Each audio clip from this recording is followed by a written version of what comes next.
We are failing our students. Budget cuts are being made to our K-12 schools, and we're failing our students. With every budget cut, the arts are being lost. We're failing our students. The current trend within the education system has been to prioritize funding towards both athletic extracurricular activities and core curriculum activities over music education. At face value, it might be easy to suggest that funding towards those areas are fair because team-based sports like football provide a source of income from booster clubs and ticket sales, and core curriculum classes like math and science help prepare students for state-mandated testing, which in turn provides funding for the school. However, it's not about where money goes when there's plenty of funding or who gets a new theater or stadium. The issue is that when there are budget cuts in funding in our K-12 public schools, our music and arts programs are the most likely to experience the effects of those budget cuts. They're being disproportionately targeted, and we're failing our students. Coming from the perspective of a core curriculum teacher, it might make sense to take a bit out of music funding for the sake of furthering math or science education. However, the main issue is that if music or fine arts departments are defunded in any way because they're already at base level funding, the entirety of that music department could be destroyed, and we're failing our students. Author and member of the New York State Council of School Music Administrators, Joseph Pergola, gave this example about the disproportionate cutbacks. Quote, based on a teacher load of 5 teaching periods and 25 students per class, if a school with 1,000 students proposes cuts equaling 1 teacher in each subject area, someone can easily make the defense for fairness. But in reality, cutting 1 math teacher when every student must take math means 1 of 8 math teachers will be eliminated, or 12.5% of math staff. But 1 music teacher in a typical school with a band, orchestra, chorus, and classroom music teacher results in 1 of 5 music teachers eliminated, or 20% of the staff. And I ask, is that fair? End quote.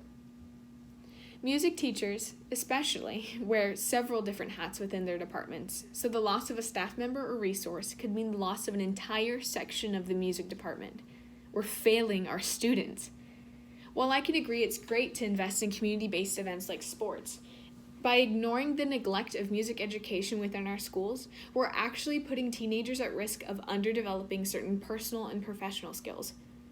In a study done by the Arik Music Academy, founded by Juilliard alumni, quote, children who study a musical instrument are more likely to excel in all of their studies, work better in teams, have enhanced critical thinking skills, stay in school, and pursue further education. If we had the opportunity to increase the depth of our students' understanding through simply putting emphasis on music education, why wouldn't we?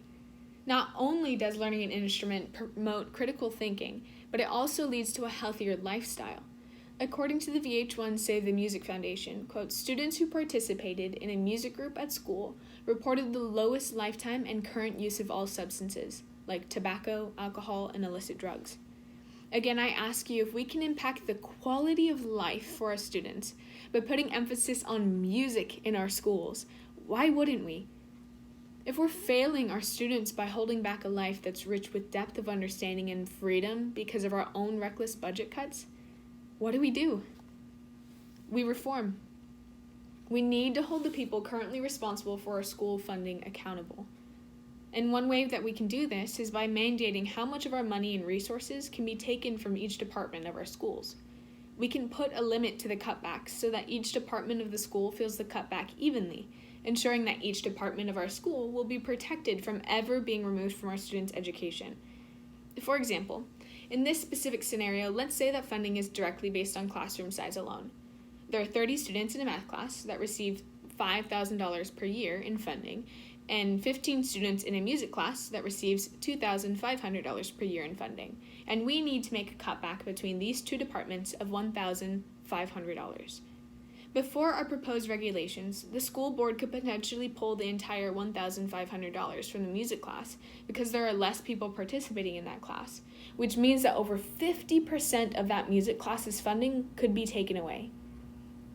After our proposed idea of ensuring proportionate cutbacks in funding, we could remove, let's say, 20% of funding from both departments, meaning that $1,000 would come from the math class and $500 would come from the music class. And each of these departments would feel the same restriction of funding as the other, instead of one being devastated for the preservation of the other.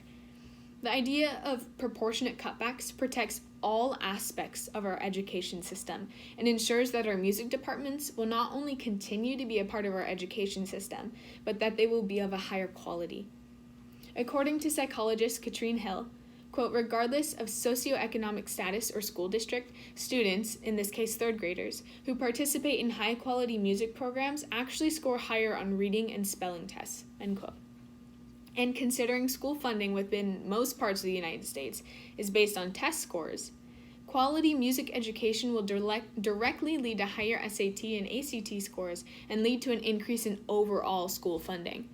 So how do we implement this? Well, we need to participate in our local school boards. School boards play a role in much more than setting up auctions and decorating for school events. They have the power to put pressure on the school district to set a new standard for our students. Being a part of the school board means responsibly using the annual budget and implementing proportionate funding across each department of our schools. So will you sit back while our students' education system deteriorates, or will you take a stand to improve it?